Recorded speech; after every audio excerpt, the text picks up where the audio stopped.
Good morning to you, Australia. Good evening to you, North America. Welcome to Talking Baseball Australia Live, baseball's best mate. We're coming to you in 3, 2, 1. Let's roll the open.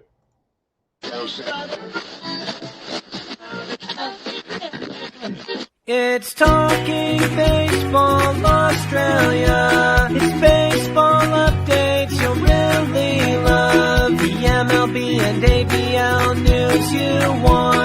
With Paul Morgan and Dan Vaughn. It's baseball's best mate all year round. From the batter's box to the mound. And there we go. We're on the air. We made it. How we doing, mate? What's going on today? Yeah, mate. Well, we're on the air. It's a bit of a light week, I suppose, in news. It's not as much sweeping headlines or sweeping breaking news as there has been in the last couple of weeks. So it's not as not off the top, DV. There's not as much punch off the top, but still, it's another week in baseball. The minor league guys are back in action, which of course is great, and I said we've got a comment already about Lewis Thorpe, who got knocked around a little by your Texas Rangers in his last outing, DV, but he's still sort of solidifying himself there. Liam Hendricks is still putting together a good season, and baseball is rolling down there in beautiful Kansas City almost, DV. It is rolling. It's not. It is rolling. Change sports. I'm going to show you that in a moment. But of course, my name's Dan Vaughn. He's Paul Morgan. We're baseball's best mate. It's another edition of the show again. And Paul's right. The only really big headline is a national headline in North America about Albert Pujols, who we'll talk about that in a moment. We're going to at least check the lineup card today. We're going to revisit a little bit of last week's Sydney situation because there's been a little more news out there. Mentioned Lewis Thorpe and the Liam Hendricks stuff as well. Kind of scattershoot around a bit. And we're also going to talk about the oldest living Hall of Famer who turned 90 years young Thursday in North America and Thursday in Australia as well. It was May 6th. Willie Mays. We're going to talk about him. I'll give you a little did you know. Little did you know, but before we do that, I want to give you this because this is pretty cool. This is what the ballpark looks like right now. This is live here in Kansas City at Legends Field, home of the Kansas City Monarchs, and you can see the field is much better than, well, not much better. It looks great. But it was soccer 3 days ago. Women's professional soccer was being played here. The OL Reign with the team from Tacoma was playing the local KC side, and a good crowd, about 3,000 and change, and social distance, of course. But we're here for that, and you can see the baseball's ready. The Monarchs got going today, and it's a beautiful day in Kansas City. But you got an idea of what it looks like today here. But this is camera 2 right there as we show that to you here at Legends Field in Kansas City. We probably should start. It is an ABL show. That's what we do here. We talk about ABL. First off, and one more thing. My question of the day to fire off to y'all. You saw the green grass there, right? It got me thinking. That looks, let me show that shot again. The naked eye, you just kind of drove by, you'd probably think that's AstroTurf, right? Or maybe field turf. It's fake. That's real grass. That's real grass down there. That's not the fake stuff. It's a pretty simple question, but I think there is a little tendency now among more new fans. Do you want grass or do you want field turf? You're going to start a stadium. Paul Morgan builds a new ballpark. It's Victoria Field, and he's got a chance to put his own field. Does he put grass or does he put field turf on? That's my question to you folks today. Grass or field turf? I want grass. What do you want? I'd take grass as well. I think watching a lot of Blue Jays games on field turf, you can't beat grass in my opinion. But I'm impressed at that because I saw the field as a soccer field. What did they put? Did they put field turf to cover those cutouts during the soccer game? Or was that? No, that actually was turf. They had to put new turf down every time in those cutouts. Each one of those cutouts that he's talking about had to be covered and pulled up, and the mound is actually built up every time. They rebuild the mound every time. And it's a pretty impressive task that Tyler Stetler is our groundskeeper here, young man out of Kansas State, and it's a pretty big undertaking. But yeah, that's it right there. You and I had a long conversation last week about this topic. We're going to start there again. We obviously made our peace with the whole situation with Adam Dobb and the Sydney Blue Sox and his license not going away, but he relinquished control of the license. They got a new group in. We're not going to rehash that news necessarily, but what I do want to get into is something you and I have both seen. You retweeted it as well. Adam had a long letter to the fans and members and support staff there in Sydney, and he says farewell, and he pretty much laid it on the line, didn't he? He didn't pull any punches, did he, mate? No, he didn't. And the first line reads, "How do you say farewell to something you didn't choose to leave?" I mean, immediately that starts to go, well, there's a lot more to this, I suppose, than we know.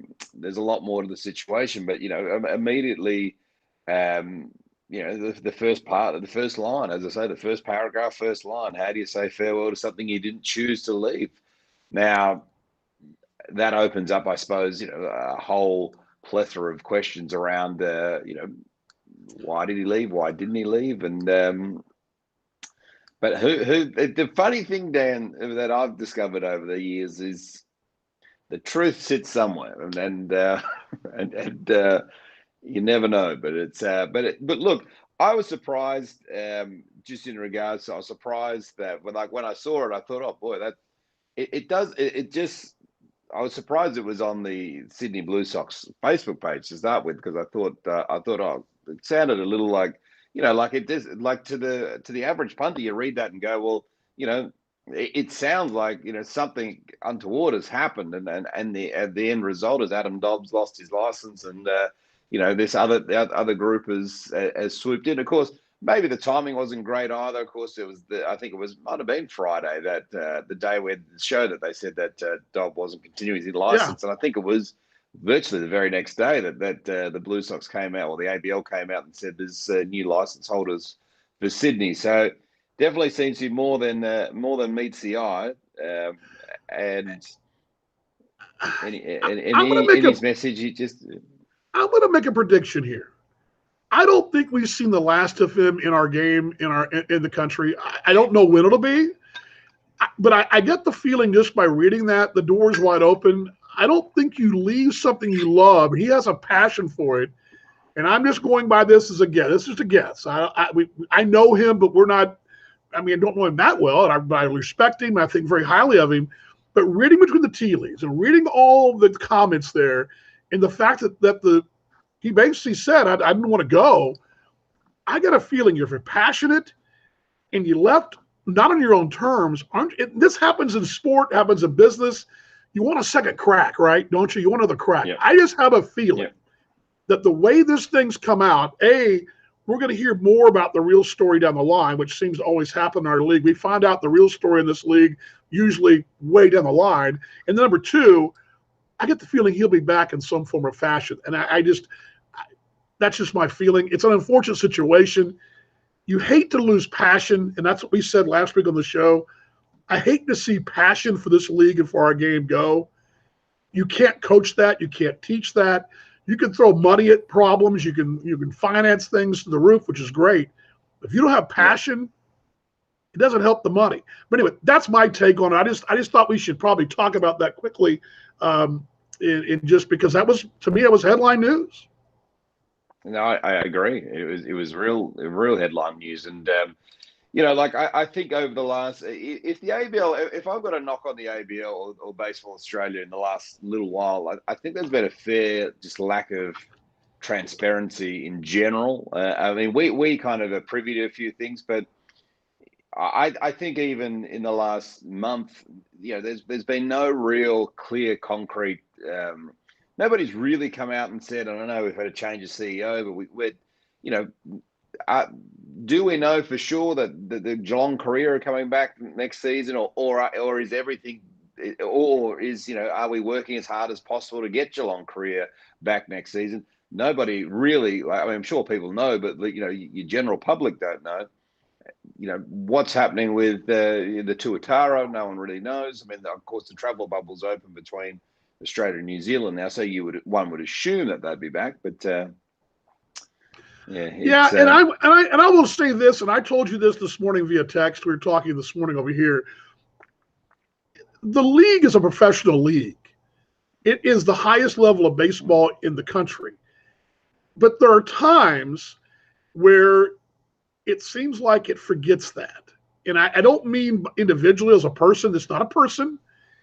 I think it's a cultural or philosophy thing within the baseball family. And I don't know what it is. You and I have talked about this before. There are times where there is a certain decorum that's not quite top tier. And I think that's what you're saying about, and I may be putting words in your mouth, but the whole transparency thing, the individuals. I mean, what Cam Vale did, phenomenal. Well, what the folks in Brisbane do, phenomenal. I mean, I think the world of the individual people that are in the game are phenomenal. I mean, Dave Nielsen, Mark Reedy, the guys in Perth. I mean, all those guys we know personally, Rory and company in Perth, they're all great people. I don't think it's the individuals.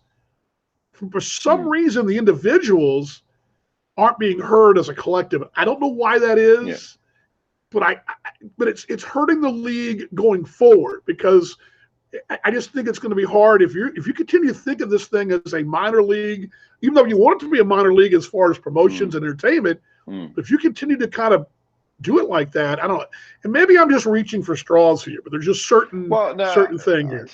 No, I just, my gut on the Sydney situation is more I just found it really odd, that Adam Dobb, was exit stage right. I mean, we had all sort of had different information, and then to sort of announce a new group, and who knows who Sports Management Australia are. I mean, I don't know whether, but certainly from an ABL perspective, they haven't sort of come out and said this is John Smith, who's the CEO of Sports Management Australia, and then secondly, then Adam Dobb comes back and says, I'm leaving something I didn't want to leave, and you just go, well, this also, in my view, starts to kind of go, this is the major crux of the problem in the country, is you just don't see this stuff going on in other sports, in other leagues. You just don't see it going on. And look, I think Glenn Williams, he's come in, he's got a real job to do, because I think even right now, he's been relatively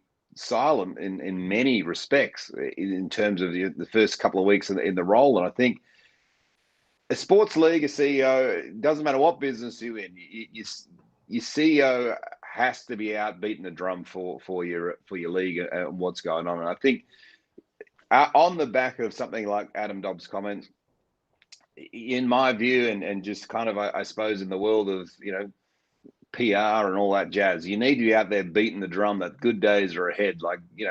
Because if you're looking at it now, you ain't sure that good days are ahead, to be perfectly honest. But some nerves there. Well, a guy who, as we shift to Major League Baseball, whose best days are behind him, but maybe on the field anyway, but he's still a financial payday, one of the all-time greats, a Hall of Famer when he's done.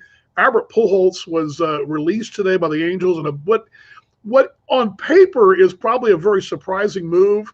But if you think of where the Angels are going, where the Angels need to go, and with the new, with Mike Trout right in the cusp of his prime, with Ohtani there, a lot of young prospects coming through to really infuse that franchise. Pujols was released. Now, he's from Independence, Missouri, just across the way here in Metro Kansas City. Of course, he spent the first, 10 years with the Cardinals organization, the back end with the Angels organization. I recall him breaking my heart in 2010 as a member of the Cardinals. Or 2011, pardon me.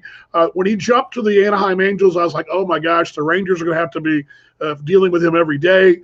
It just hasn't worked out. 12-13 really kind of turned the corner for him injury-wise. The plantar fasciitis just really derailed him.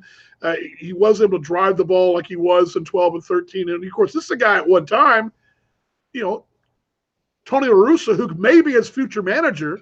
That rumor is going around from Chicago. In recent memory, in the last 2 weeks, has pitched around him.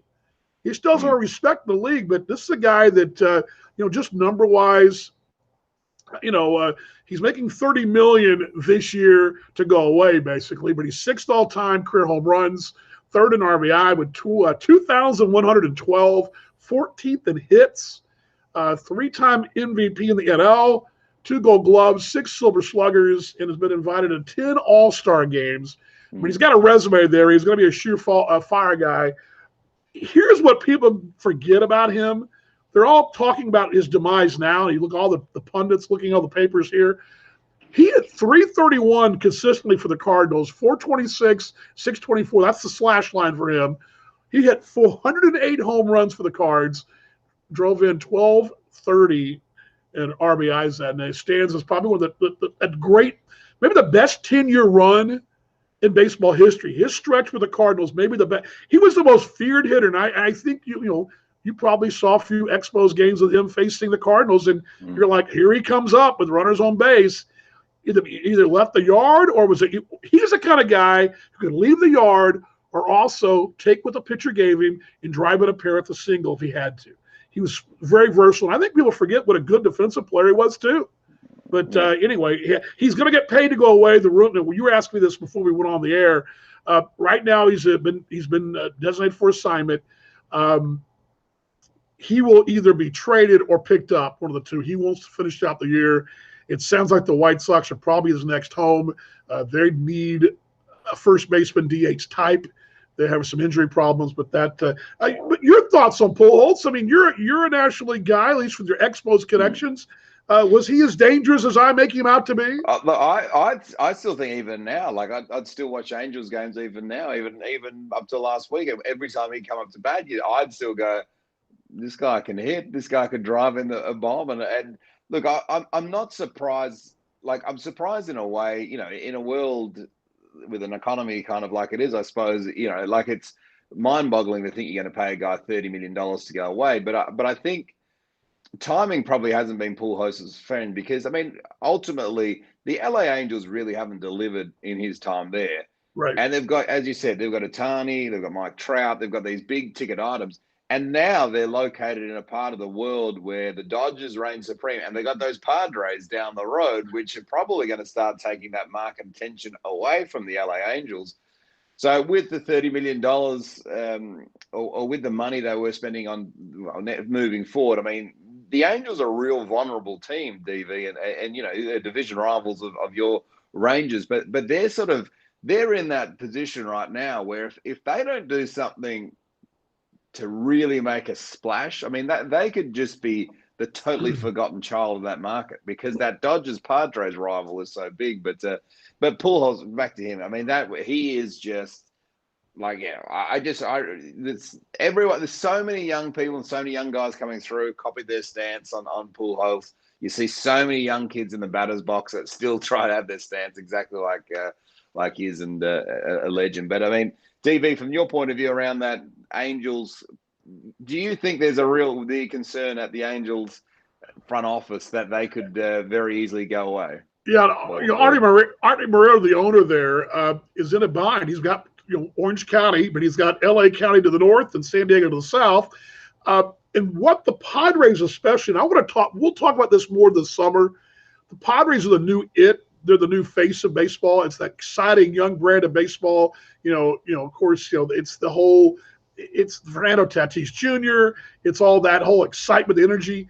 The Angels are kind of like in the middle. They're just kind of like yesterday's news. They're kind of, the Dodgers are flashy, World Series, maybe the deepest pitching staff, talent-wise. Those two teams have pizzazz. And in this day and age of baseball trying to compete for the almighty dollar, the TBIs, the hearts of the youth. Padres, Dodgers, that has some pizzazz. Angels just don't have that right now in a market like Southern California, where a lot of folks are. It's very big. It's very similar to what is going on in other two-team markets, where the Cubs for a while they had the pizzazz in Chicago. Now it's the White Sox with the pizzazz. There's certain things going on here, and if you're the Angels, I think you've got two of the best players, two of the top 20 on your club, position players. Of course, one pitches, and you got to market those folks. And I agree with you. I think that, and there's probably I would say only a quarter of the franchises that are really got some pizzazz. The rest of baseball is kind of just going through the motions, I think. A guy who went through the motions, let's shift to a guy who went through the motions, not the motions, but he's on the motion on the mound last night. Mentioned this, we talked about this, Lewis Thorpe looking good in that powder blue for the Twins. Yeah. That's a strikeout last night, but last night's outing for the Twins went 5 innings, 5 hits, 3 runs all earned, a walk, couple of strikeouts. He had a 1-0 lead, but Texas did all their damage in 1 inning basically, and he was 1 inning shy of a quality start, but he still, you're going to go 5 innings and give you 3 earned. You're probably doing okay. I mean, I think. But we was shipped back to St. Paul following the ball game. You're going to see this back and forth. He'll either be the 5th starter or a bullpen piece. And I mentioned this 2 weeks ago. You're going to see Lewis Thorpe going back and forth because he has options left. You're going to see him going back and forth between both the minors, St. Paul, and the big leagues too. But good news to see him up there, and he pitched fairly well. I mean, I thought he had good stuff. I watched part of the game and listened to the radio, and the Ranger broadcasters thought he had good movement. I do, and I wanted to touch on a topic with you, DV, because as you know, last year the St. Paul Saints were in your division, the American Association. Now they're the AAA team for the Minnesota Twins. Because what's that distance? 20 miles between them, or 10 miles, whatever, between the ballparks, like half an hour drive. The red line of the train, the metro line, goes from St. Paul, downtown St. Paul, into downtown Minneapolis. I think it takes about 20 minutes to get there. The ballparks are connected by the same train line. You can take the ball. I've done it before. I think it's like 20, 25 minutes over to Target Field. And, of course, we're CHS Field, which is in downtown St. Paul, is where the Saints play. But, yeah, it's they share the same train line, partner. Well, but do you think that for someone like Lewis Thorpe, do you think that is like an advantage or a disadvantage? Because for the Twins, it's so much easier now for them to move their chess pieces. As you say, like you got to have a guy doing a bullpen session, or you got to have a guy warming up down in St. Paul and go and say, hey, get on the next train because we're going to have you down here at Target Field today. So, I mean, it's great because, they used to be in Rochester, New York. And so they had to, you had to get, for getting from Rochester to say, let's just say you were playing on the West Coast. Let's say you had to call a guy up and you're playing in Seattle. Well, there's no direct flight from Rochester to Seattle. You got to go Rochester, probably to Philadelphia or to New York. And then from there across the country, where now if you're home, you had to go Rochester, somewhere else, and maybe, at least one connection. Now you just got to jump in the car, like the train, as you said, and go across town. And really, the way AAA is set up right now, most of the games in that AAA Northern Division or Northern Conference are all basically the same region. So if they were, let's say St. Paul was playing in Omaha, that's a direct flight. It takes about 45 minutes to get from Omaha to St. Paul or to Minneapolis by plane. They're playing down in, say, Des Moines, or even down as far down as down into Round Rock, Texas. That's a nonstop flight from Austin to Minnesota. It's a lot different than being in Rochester in the Eastern time zone, a smaller market where you got to bounce around. It's going to be great for them to get back and forth. They can also rehab players there easily. You send a guy across town, he can rehab, play with the AAA club, or when the team's on the road, he's got batting practice, facilities, he's got a place to work out, and a more relaxed atmosphere, and be monitored while the big club's on the road. There's a lot of pluses there. Ethan, I'm going to get to your comments in a moment, too. Because one of Ethan's sorry about that. Go ahead, Ethan. I'm going. Go ahead, partner. One of Ethan's comments is quite interesting, though, where he talks about he's talking about Lewis Thorpe in one of them. This was an interesting comment as well, which is I think it's tough tightrope for the ABL to walk. On one hand, they need to develop Aussie talent, and they have so little money. The players need to get jobs during the season. On the other hand, they're trying to convince MLB teams they're a premier win to the league. At some point, you just got to need more funding and to really make a push over the hump. And that is spot on to go back to, and we have said that many times, and we'll backtrack into the ABL. And I still think to this day, like I think I think the word is spot on there. The Premier, the world's best winter league, as the NBL basketball done in Australia, they've marketed themselves as the second best basketball league in the world. Like they know they're not ever going to hold a candle to the NBA, and obviously they don't want to. But if they can now fit that, if they can be that league that the top kids out of high school come and play to then get drafted, then that they've sort of done their job. But I think in a way, like the ABL still, 2 years ago we were Asia, Korea, like we're all this. Then we're a bit of North America again. Then I still think, and I think that's the key point at the ABL. The ABL need to say, this is what we are, this is what we want to be, and this is what the purpose we serve. And I think that's a great communication piece. Ethan, you're right, and I will piggyback what Paul said. Players need opportunity, and I would like to see the ABL expand a longer schedule, a longer fixture. I don't think just being a winter league is enough. I would like to see them play more games. Australia in general. Yes, the Australian winter can be tough. But it's not like playing baseball in Minnesota in the winter in the North America. No. You can't do it. You're not playing baseball in Toronto in North America, but you can play in parts of Australia in the wintertime. I'd like to see a longer schedule. For example, I made a comment to you, the Heat, for example, we're having a training session, but they're just kind of training. There's really no season for them to be playing games. They have to play the State League, which by all accounts, State League is amateur baseball. Nothing against the State League, but it's not professional. It's not the top level in the country. Now, you're getting some at-bats. What Ethan is saying, what we've championed for so long, and I'll say this till I'm blue in the face. Australian players need more opportunities, more at-bats, more innings, and somehow, some way get that. And they've got to create those. Now, how and where those are, that's the question. Because right now, to close the gap between Japan, United States, Korea, all the teams they're fighting for in the World Baseball pecking order, those teams have ability to play year-round and not put guys, to work in an off-season job like it's 1950 or 1940. Yeah. I've been reading a book about the Kansas City Monarchs, their history. The players back in those days took off-season jobs. They either barnstorm or they take off-season jobs. They were cab drivers and bartenders or whatever. That was 100 years ago. Now we need opportunities for these guys to be able to play baseball and make it lucrative. They don't have to take 4 jobs to play ball. Now, granted, you're not going to get rich playing minor league baseball, but there's got to be more opportunities. And you and I have said that forever, and you're right on, Ethan. And that's going to close the gap because I guarantee you, the Japanese players aren't driving cabs. Those guys are playing year-round, or not year-round, but they're playing, 8 months a year. Where Australian players, if they don't make the minors in the States or play in Korea like Waza did, they're playing just, the amateur ball on the weekends, and they're playing the ABL season on the weekends. That's not a lot of repetition, and they need more of that. So anyway, I digress there.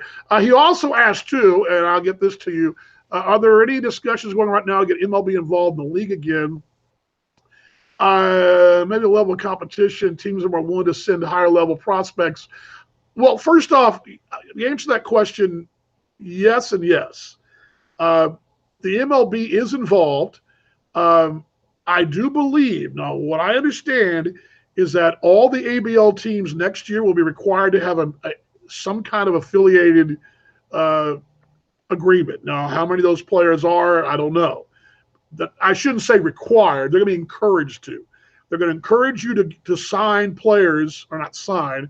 The point system, we can get in that later on. The rosters are all based upon points, and it's more lucrative for a team to bring in MILB players from organization than it is independent players. I don't necessarily agree with that, but that's what's going to happen, I believe. You're going to see more of that happening.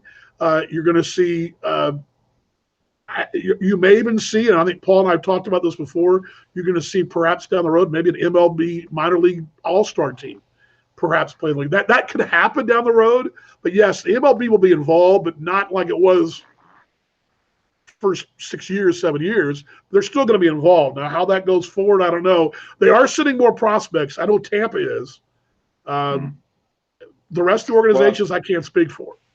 But I think as well, I think last year when they had that, you remember, if we cast our mind back 700 years ago, which was only 12 months ago, that there was that talk of that mystery international team playing out of that international hub in New Zealand. Now that was supposed to be a mix of minor league talent from MLB.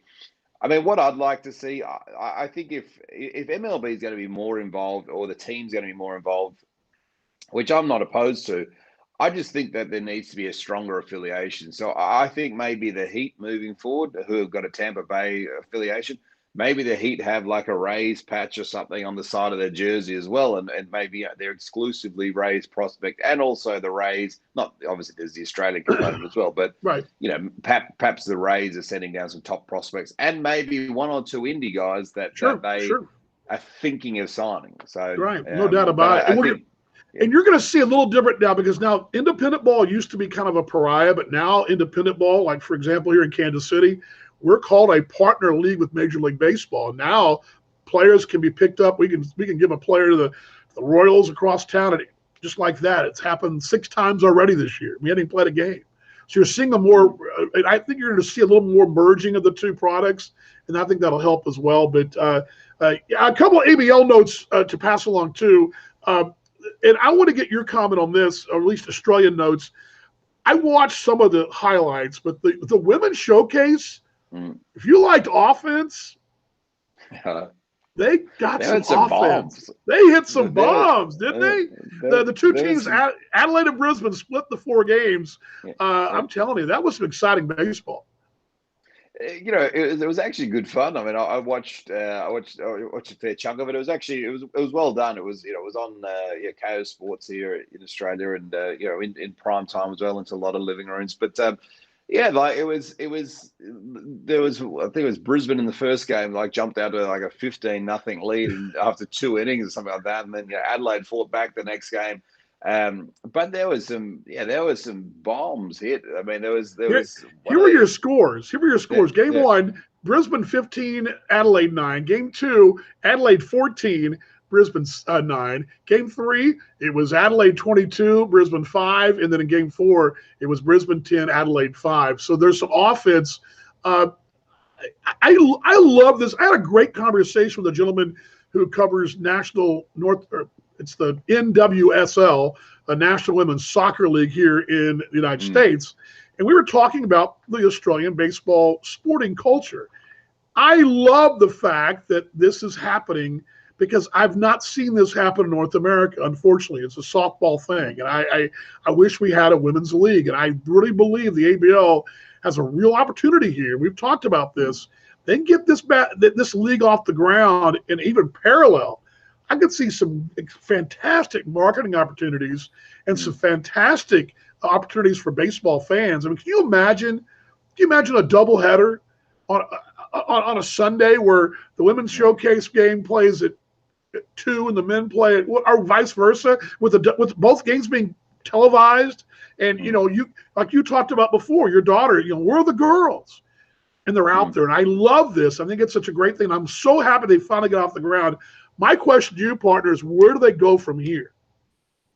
Yeah, well, I mean, that they sort of maybe 12 months ago, 24 months ago, they started to try to fundraise for that league of their own, which didn't quite get there. I'm with you though, DV. I think in so many ways, like you've got this opportunity in this country to kind of go, okay, well, we've got a women's league established. Maybe we need to start going. And if it is a winter league, it's same as the the ABL season.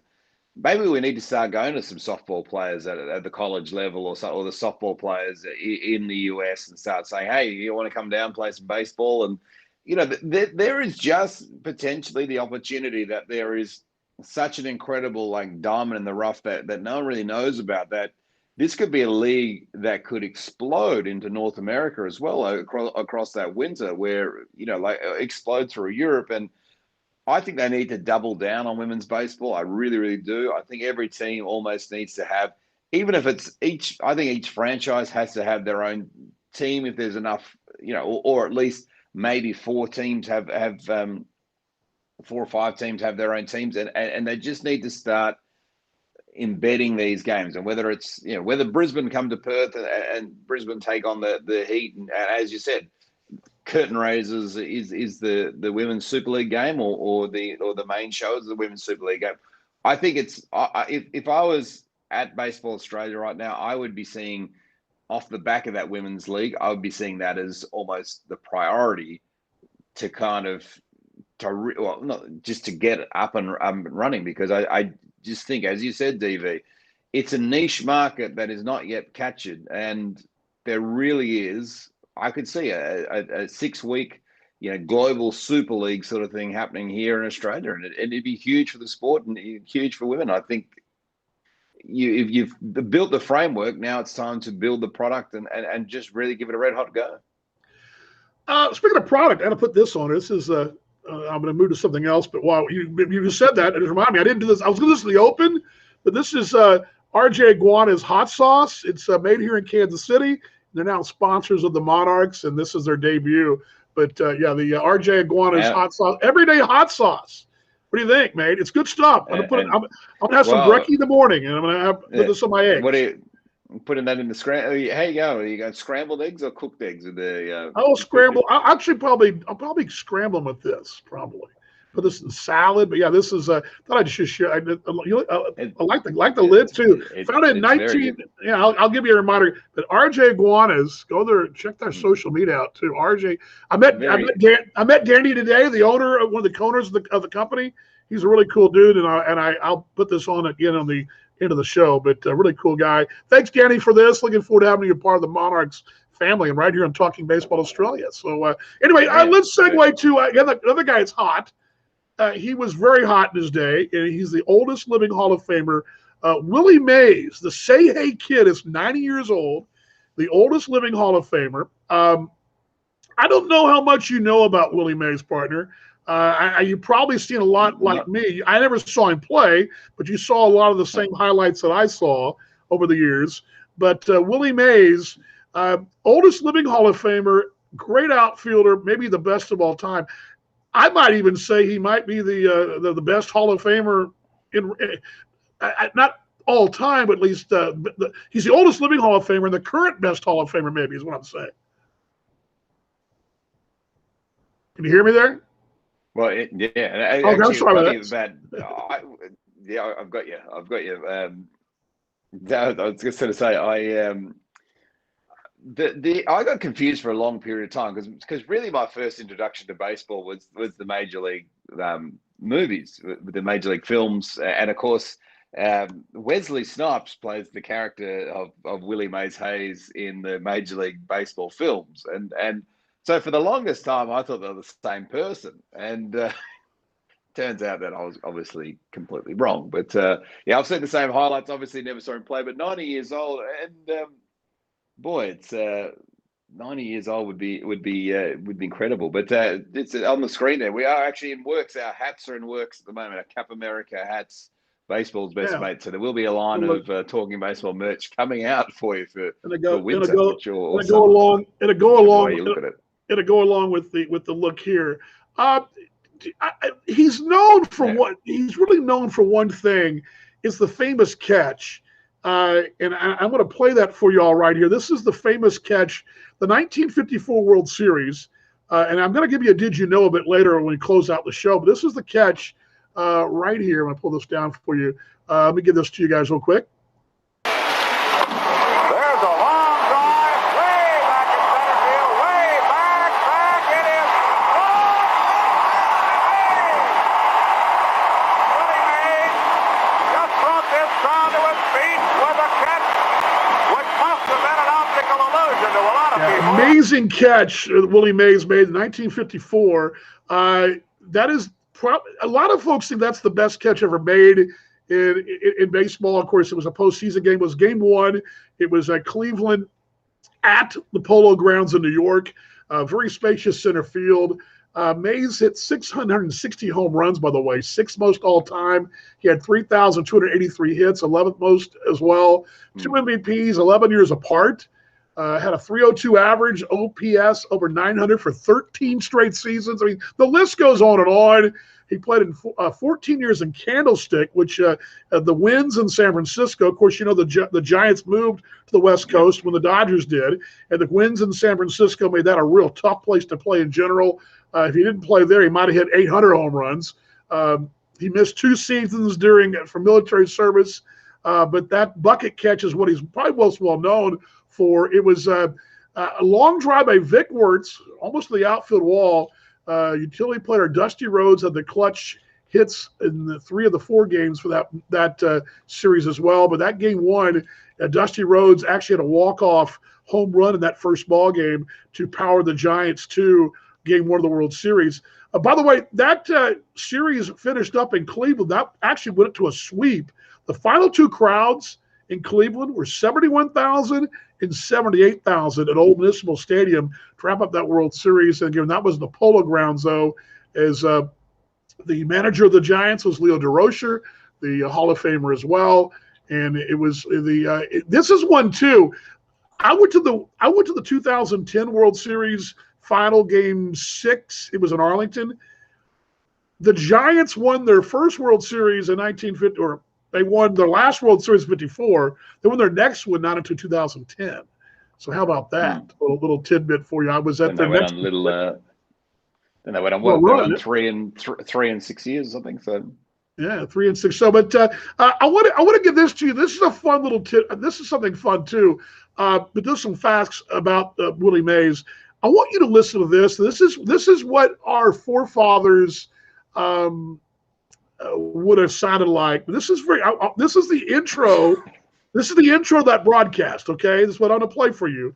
This is the actual audio, the opening of the broadcast of the 1954 World Series. This is the first minute or so. This is the intro. It shows you how long things are, well, maybe not in our case, how far things have come. So I'm going to put this on the screen for you. Listen up, folks. The radio gold of 1954. The Gillette Cavalcade of Sports is on the air.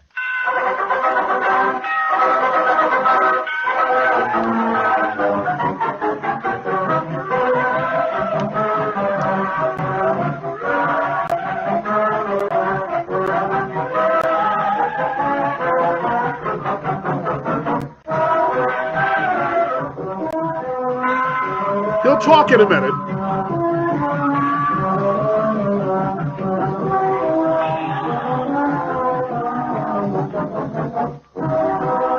this is how I've always wanted to start baseball games like this. It's great. It's gold. Here it is. It's coming right now. Hold on.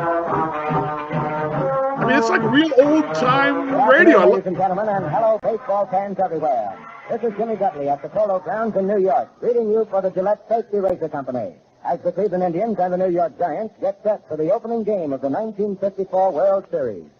This is the 16th consecutive year that baseball's championship classic is being broadcast to your entertainment on the Gillette Cavalcade of Sports. Yes, and because so many of you sports fans are also Gillette fans, we broadcast and telecast other athletic events of national interest, including the regular Friday night boxing bouts, for your entertainment the year round. There we go, folks. And that was the opening of the 1954 World Series, and that is the voice, the gentleman that made that call we heard a moment ago. That was Jimmy Dudley. Al Heffler and Jimmy Dudley on the Gillette Radio Network.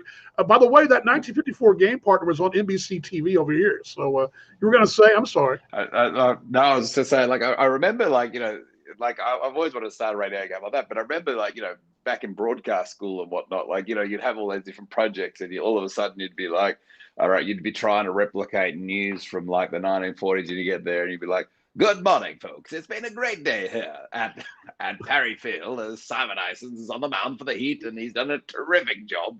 And, you know, you try to get the, that whole vibe going. And look, it's a lost art, the old broadcast guys who were supposed to all, you know, whether in Canada, US or Australia, they were all taught to speak like they were British for some reason. Yeah, and do you remember the one we had it on? When was it on? I think we had it on maybe sometime last summer. The old highlights from it was the game that was played at the HCG, I believe, right? It was a newsreel. Yeah, there was one of the newsreel from I've got it here somewhere, and it was about the Claxton Shield from it's like The Claxon Shield from 1965. There's New South Wales versus Victoria.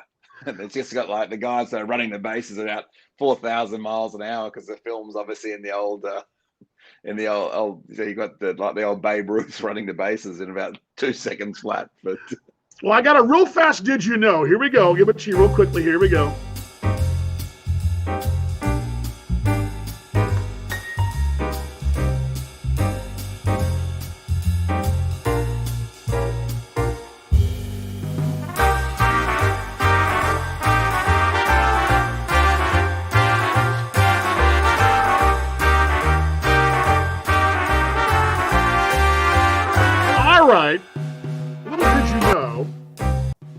Now, I mentioned to you that was the 1954 World Series between the Cleveland Indians and the New York Giants. Now, I don't know if you realize, but from that is historic because of one fact. The fact is that the New York Yankees were not involved in that series. And you're thinking, well, why is that important? Because the Yankees, they were involved in every World Series from 1948 until 1959. The Yankees played in every World Series but one. That one World Series is the 1954 World Series when Cleveland won the American League pennant over the Yankees. And that is the only time in that stretch, those great Yankee teams, you got Yogi Berra, it was Joe DiMaggio, that stretch.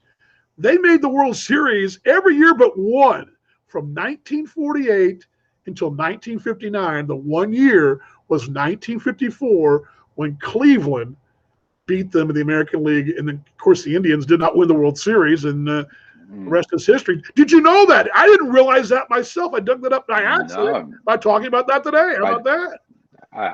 I did not know that. And I'll ask a follow-up question for you, DV. Talking about those Yankees teams that you mentioned with Bear and DiMaggio and all that, if you were to magically put on a Field of Dreams, every team in their prime that you've seen, not necessarily like even from them then to now, would they be the best team ever? Would they win the 20s, but 27, 24 Yankees would be up there. Any of their winning teams from those stretches, I would definitely say for sure. At the modern era, let's say 1920, well, that's not the modern era. Let's say from 1930 on, absolutely. From 1930 on, I would say absolutely the best team. I also think the Reds of the 70s are pretty solid. The Red Machine was pretty solid. That's what I love. That's a great topic. We may just do that. That may be a topic for a whole show. I mean, that's one of those things you can almost, just almost a Field of Dreams. Who is your best? I mean, who would be your best team? I mean, but the 27 Yankees would be one up there. But I mean, again, what's that cutoff year? But yeah, I would say so.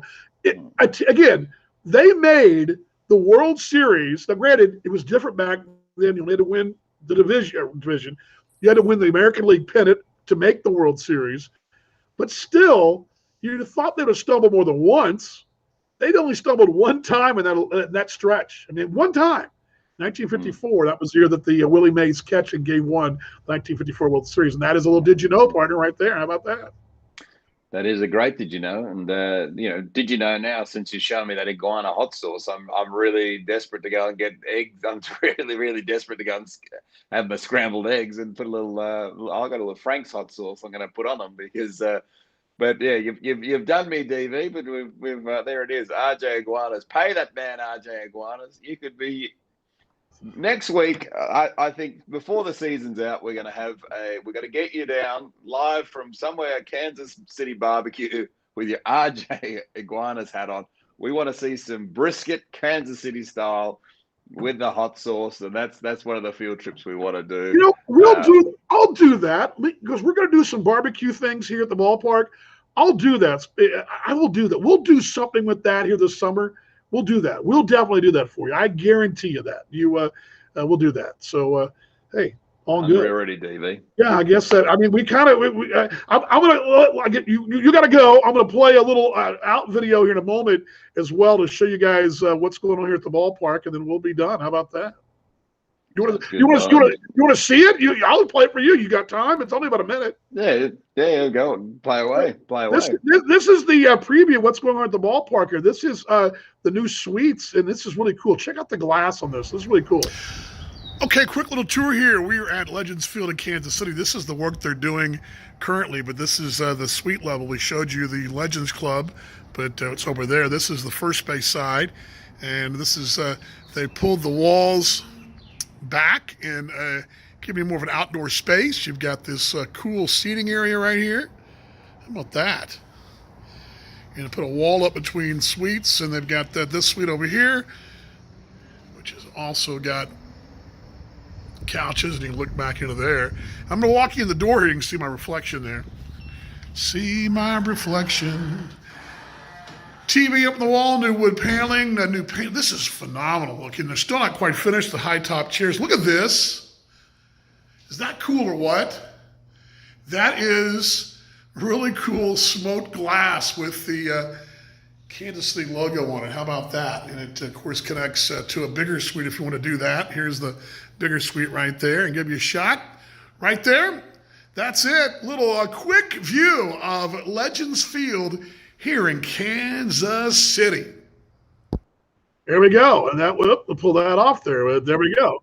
How about that? Cool. How about that smoke? How about that smoked glass there? Is that cool or what? That smoked glass was cool, and the RJ Iguana's got a little branded content shot in there as well. I saw that little RJ Iguana in there as well. So that looks cool. That looks really. I'd love to.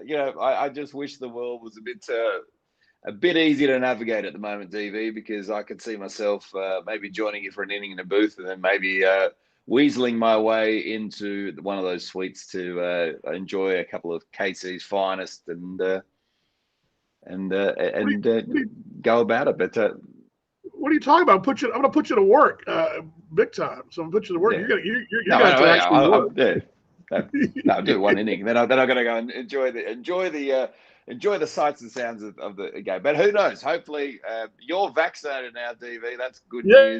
But still hasn't happened here. So hopefully it's maybe it's next year. Maybe next year it all happens for us, and we get finally in the same booth in North America, which would be great. But be great. DV, Parker? I know you're hungry, so go and get yourself some dinner. I'll get myself some dinner, and Simon Arsons is going to join us on the trip. But wouldn't that be amazing? With the three of us doing a game in Kansas City, wouldn't that be something? That would be something that would just be.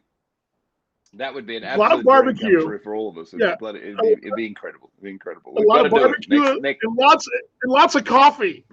Yeah, plenty of coffee breaks in between in those suites. So love it.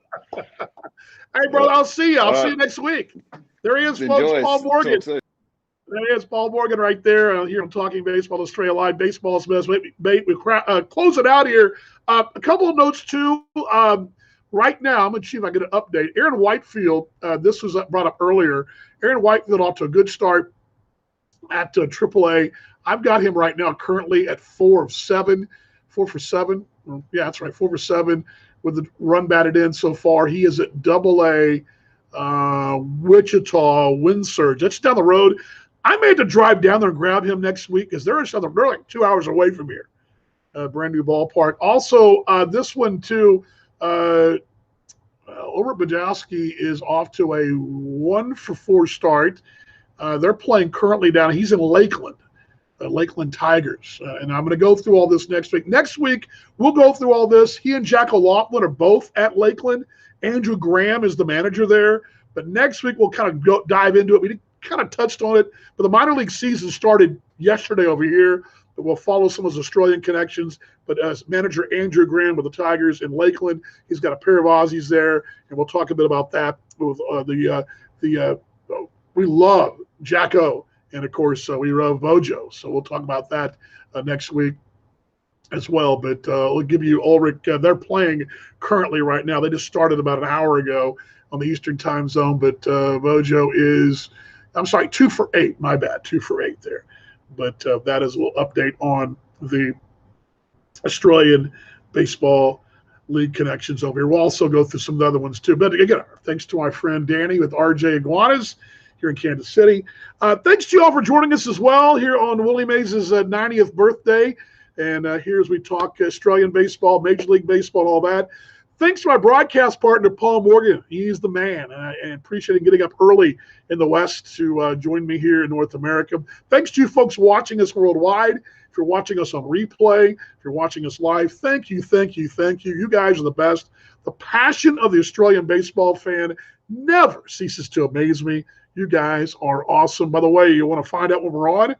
Click the like button. We'll let you know when we're going to be on. And you go to the Facebook live Facebook button. It'll click on there. It'll let you know when we're on. It'll give you a notice. Hey, those guys are on. We're going to talk more about baseball coming. We're actually going to move the show around a little bit too. We'll be shifting it around once our season starts in Kansas City. But yes, we'll do some barbecue talk and other things as well here on Talking Baseball Australia Live. Baseball's best mate. I say it every time. Let's be better tomorrow than we were today. Let's be better fans, just better people. Let's just keep fighting on and getting better. Virtual hugs to you. Look forward to seeing you real soon. A real fist pump and a real hug then. And have a good time when we get together real soon. Again, thanks to Paul Morgan. Thanks to you. We'll see you next week right here on Talking Baseball Australia Live. Baseball's best mate all year long. Let's roll that close in 3, 2, 1. Here we go.